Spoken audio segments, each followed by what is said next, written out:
అవుతున్నారు. Time pass చేసిన వాళ్ళు కొంచెం మాత్రం టైం వేస్ట్ చేసిన వాళ్ళు చాలా మంది ఏమవుతారంటే కాలం కరిగిపోయిన తర్వాత ఆలోచన చేస్తారు.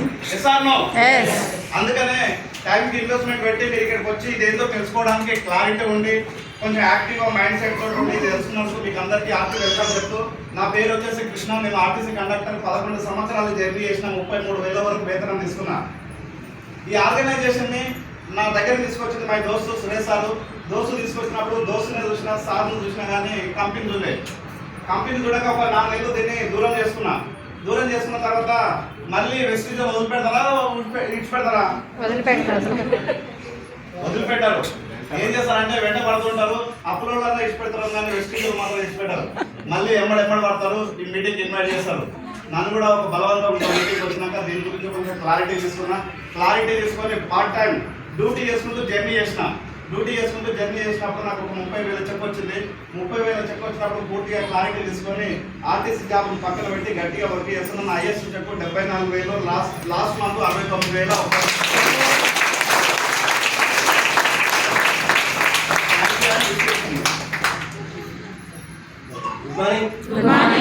Good morning. యాక్టివ్ ఉన్నారా అందరు? కండక్టర్ అని చెప్పింది కదా, నేనే తీసుకొచ్చాను. అన్నీ తీసుకొచ్చింది ఎవరు తెలుసా?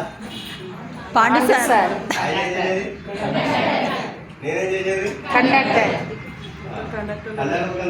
నీకేం పనులు అంటే ఏం కావాలి? డబ్బులు కావాలి. సో ఒక కండక్టర్ వస్తే ఇంకా నా తర్వాత ఇంకో 2 ఉన్నారు కండక్టర్. అంటే ఏ లైన్ మనకి ఎక్కడ కొంచెం అందుబాటులో దగ్గర ఉంటారో వాళ్ళకి ఎక్కువ ప్లాన్ చెప్తాం, అవునా కదా? సో కండక్టర్ నుంచి మనకు వస్తే నేను కూడా కండక్టర్ చేసిన.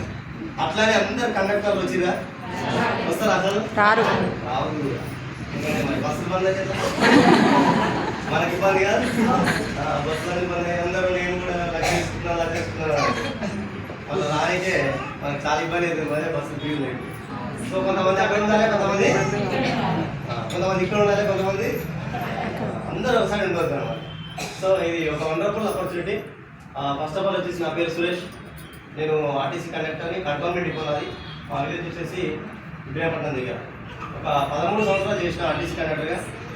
జాబ్ వచ్చినప్పుడు సంఖ్యలు గుర్తుకున్నాను.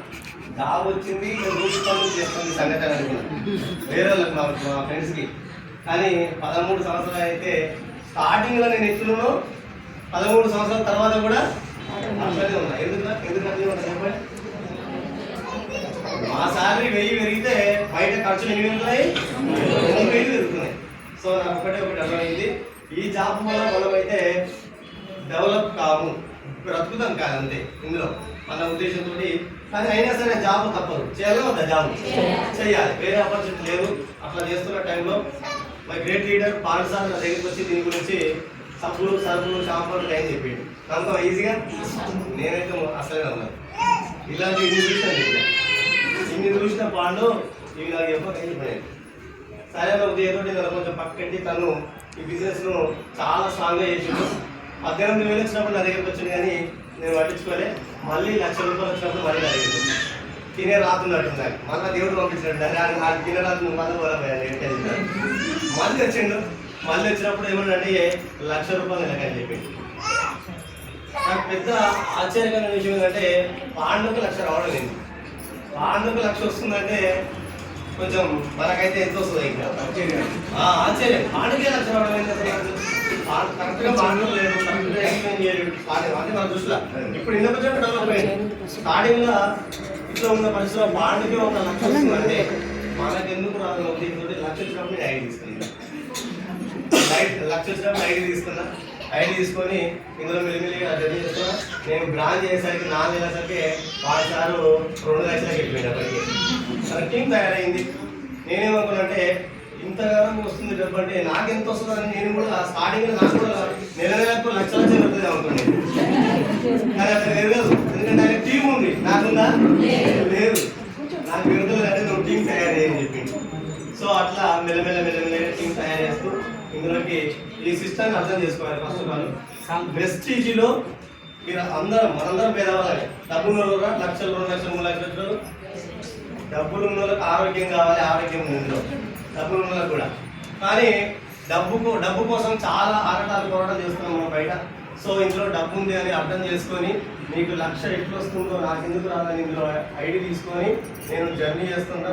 చాలా చాలా వండర్ఫుల్. వెస్టేజ్లో బాగా సక్సెస్ అయిన లీడర్లు ఎవరంటే బాగా కష్టాలు ఉన్నోళ్ళు, బాగా బయట కష్టాలు బాగా ఉన్నోళ్ళు, బాగా పేదవాళ్ళు, బాగా డ్రీమ్స్ ఉన్నోళ్ళు. అందరు కాలే, అందరూ అయినా మీకు ఇప్పుడు అక్కడక్కడ తగులుతుంటారు పోయి మస్తు చూసిన నేను చేయనైనా నేను బంద్ చేసిన అంటున్నారా? ఎందుకు బంద్ చేసినామంటే నీ డ్రీమ్ కట్టేయలేదు, నీ గోల్ కట్టేయలేదు, ఈ సిస్టానికి నువ్వు తల ఉంచలేదు. చేశాను. సో ఎవరైతే దీన్ని అర్థం చేసుకున్నో వాళ్ళకి డబ్బు వస్తుంది. ఎవరైతే ఈ సిస్టాన్ని తల ఉంచి అప్లైనర్ మాట వింటూ వెళ్తున్నారో వాళ్ళకి డబ్బు వస్తుంది. చాలా మంది కొంతమంది డబ్బులు రాని వాళ్ళు ఉన్నారు, కొంతమంది వచ్చిన వాళ్ళు ఉన్నారు. మన డబ్బు రావాలంటే ఏం చేయాలి? వచ్చిన వాళ్ళు ఏం చెప్తే అది కాదు. కానీ మన దురదృష్టం ఏంటంటే మన ఊరు మాట్లాడే రానులో మాట్లాడుతున్నాం మనం పోయి. వాళ్ళు ఏం చెప్తారు? రాదని చెప్తారు. ఎందుకంటే నాకు రాలేదు కాబట్టి. 10th క్లాస్ ఎగ్జామ్ రాసారు. 10th క్లాస్ ఎగ్జామ్ రాస్తే కొంతమంది పాస్ అవుతారు, కొంతమంది ఫెయిల్ అవుతారు. మనం పోయి ఎవరిని అడగాలంటే మనం పాస్ కావాలంటే పాస్ అని నువ్వు అడగాలి. బ్రదర్ ఎట్లా రాయాలి, ఏమి ఒకసారి నాకు ఎగ్జామ్ గురించి నేను కూడా పాస్ అవుతా, నేను ఖచ్చితంగా జాబ్ కొట్టాలి, నాకు డ్రీమ్స్ ఉన్నాయి, నాకు కష్టాలు ఉన్నాయంటే పాస్ అయిన వ్యక్తి ఏం చెప్తారంటే ఒక 800 కొన్ని క్వశ్చన్స్ రాసిస్తారు. ఇవి ఇంపార్టెంట్, ఖచ్చితంగా ఇవి వస్తాయి నీకు, ఇవి ప్రిపేర్ అని చెప్తారు. అది రాసిస్తే ఓ 4 తగ్గుతాయి కదా ప్రిపేర్ అయితే. ఆ 4 రాస్తే పాస్ అయ్యే అవకాశం ఉందా లేదా? పాస్ అయ్యే అవకాశం ఉంది. కానీ మానవుడు ఇక్కడ ఓడు ఫెయిల్ అనేది పోయి ఎగ్జామ్ ఎట్లుంది నేను కూడా రాద్దాం అనుకుంటే ఎగ్జామ్ నేను 2 సార్లు రాసిన, 2 సార్లు ఫెయిల్ అయినా. నువ్వు ఇట్లా నీతోటైతే కాదని చెప్తారు. ఒకటేసారి చెప్పరా? నీతోటి కాదు నాతోటే కాదని చెప్తారు. సో నేనేమంటే ఒకటే ఎగ్జామ్ పేపర్, అందరు క్లాస్ మొత్తం ఆ పేపర్ రాసిరు, అందరికి ఒకటే క్వశ్చన్స్, కానీ అందరు పాస్ చేయాలి. ఇక్కడ కూడా అందరికి ఒకటే సిస్టమ్, అందరికి కూడా మొత్తం ఇదంతా సేమ్ సిస్టమ్. కానీ కొంతమంది సక్సెస్ అవుతారు, కొంతమంది ఫెయిల్ అవుతారు. అంటే కారణం ఏంటంటే మనం ఈ సిస్టానికి అనుకూలంగా పనిచేస్తారేమో అట్లా మాట్లాడలేదు. సో ఎవరైతే అట్లా పట్టుకొని ఉంటారో వాళ్ళు మాత్రం సక్సెస్ అవుతారు. ఎవరైతే పైసల కోసం పోరాటాలు చేసి బయట డబ్బుల కోసం ఆర్నించారు పనిచేస్తూ ఉన్నారా లేదా? చాలా మంది కష్టపడుతున్నారు. చాలా వండర్ఫుల్ ఒక సిస్టమ్ ఇది. మన పేదవాళ్ళ కోసం వచ్చింది అనుకోండి. దీన్ని పట్టుకుంటే మనకు డబ్బు వస్తుంది. జస్ట్ నేను ఒక 23 ఏళ్ళు ఇందులో ఫుల్ టైం జాబ్ బంద్ చేసిన. ఇప్పుడు 3700 వచ్చినప్పుడు మా జాబ్ బంద్ చేసాను. 3700 వచ్చినప్పుడు జాబ్ బంద్ చేస్తే మా దోస్తులందరూ ఏమన్నారంటే మీకు పిచ్చి పట్టి దీనికి ఏదో సబ్బుల కంపెనీలో జాయిన్ అయినట్టు అని 6 మీద మాట్లాడుకుంటారు మా దోస్తులంతా. డైలీ మనం పోవాలి కదా. మీరు కూడా అనుకుంటారు రోజు పోతుందక్క సీర కట్టుకొని అంటారా? రోజు పోతుంది వస్తుంది, ఎంత చేస్తుందో మూడు మళ్ళీ పోయి పరిచయం ఉంటే అలా భక్తులు మాట్లాడుతుంది ఎంత వస్తున్నాయి అక్కడ ఏమొస్తున్నాయి పాడలు ఏమొస్తాయి ఏడుకుంటుందో రోజు వస్తున్నాయి ఆయన అంటారు. ఇట్లా ఏం చేస్తారంటే ఊరుకుండాక రోజు పోయి రోజు వల్ల వాళ్ళిద్దరి మధ్య ఏమవుతుందంటే రోజు పోతున్నావు రోజు వస్తలేవు ఆమె ఎట్లా ఉంటుంది ఎట్లా ఉంటుంది బంద్ చేయి బంద్ చేయాలి. ఏమి కూడా వెళ్ళగా పైసలు వస్తలేవు అని నేనే బంద్ చేస్తాను. సో ఇట్లా మనకు బయట అందరూ కూడా మనం ఏం చేస్తారంటే నేను డెవలప్ కావాలన్నట్టు చూస్తున్నారు. అందరూ కూడా ఏం పైసలు రాగలన్నారు. సో ఇవన్నీ ఉన్నాయి, ప్రతి ఒక్కరికి ఉన్నాయి. సక్సెస్ అయిన ప్రతి వ్యక్తి ఇవన్నీ కూడా ఎదుర్కొని సక్సెస్ అయ్యింది. చేస్తాను ఒక్కరికి ఉన్నాయి ఇవన్నీ.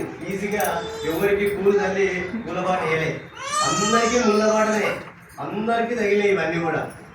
నువ్వు కొన్ని మంచి రోజులు నీకు రావాలంటే కొన్ని చెడు రోజులను దాటుకొని రావాలి. చేస్తాను అందరికి ఉన్నాయి. నాకు కూడా ఉంది. నా ఫ్రెండ్స్ ఎవరు సపోర్ట్ చేయలేదు.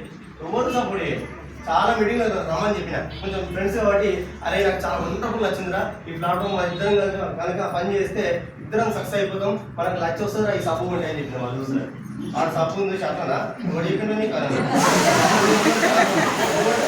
ప్లాన్ చెప్పి ఇట్లా సబ్బు కొట్టే కారు వస్తుంది, మన టూత్ పేస్ట్ కొడితే ఇల్లు కడతాము, ఇవన్నీ చెప్తే వాళ్ళకి కొంచెం సిల్లీగా అనిపిస్తుంది. వాళ్ళకి ఏదో కామెడీ చేసినట్టు ఏదో జోక్గా అనిపిస్తుంది. సో ఇవి స్టార్టింగ్ ఇట్లనే ఉంటాయి. కానీ మీకు ఎవరైతే మీ మాట వింటారో వాళ్ళ ద్వారా వెళ్ళండి. ఫస్ట్ ఒక మీటింగ్లో కూర్చోబెట్టండి. వెస్టీజ్లో మీటింగ్ రాకుండా సక్సెస్ అయిన వాళ్ళు లేరు, ప్లస్ వచ్చి ఫెయిల్ అయిన వాళ్ళు కూడా లేరు. సో ఇది మీటింగ్లో రావాలి, కంపల్సరీ మీటింగ్లో రావాలి. ఎంత టాలెంటెడ్ ఉంది బయట మొత్తం నాకు మొత్తం తెలుసు అంటారు కొంతమంది, అన్ని తెలుసు అంటారుగా. నీకు అన్ని తెలుసు, ప్రెస్టీజ్ తెలుసు, నీకు అన్ని తెలుసు, ఓకే నువ్వు తోపు తురుము మార్కెట్లా, కానీ నీకు తెలియదు. ఇది తెలియాలంటే నువ్వు ఏంటి రావాలంటే మీటింగ్కే రావాలి, మీటింగ్ వస్తేనే నీకు తెలుసు. సో ఇట్లా ఇవన్నీ మీటింగ్ చాలా మంది నా ఫ్రెండ్స్ ఇస్తే కొంతమంది రాలి కొంతమంది వస్తే స్టార్టింగ్లో ఎంఎస్ఆర్ మా గురించి ఏం చెప్పేదంటే మీటింగ్ తీసుకురావాలంటే వస్తలేదు సార్ అనేది.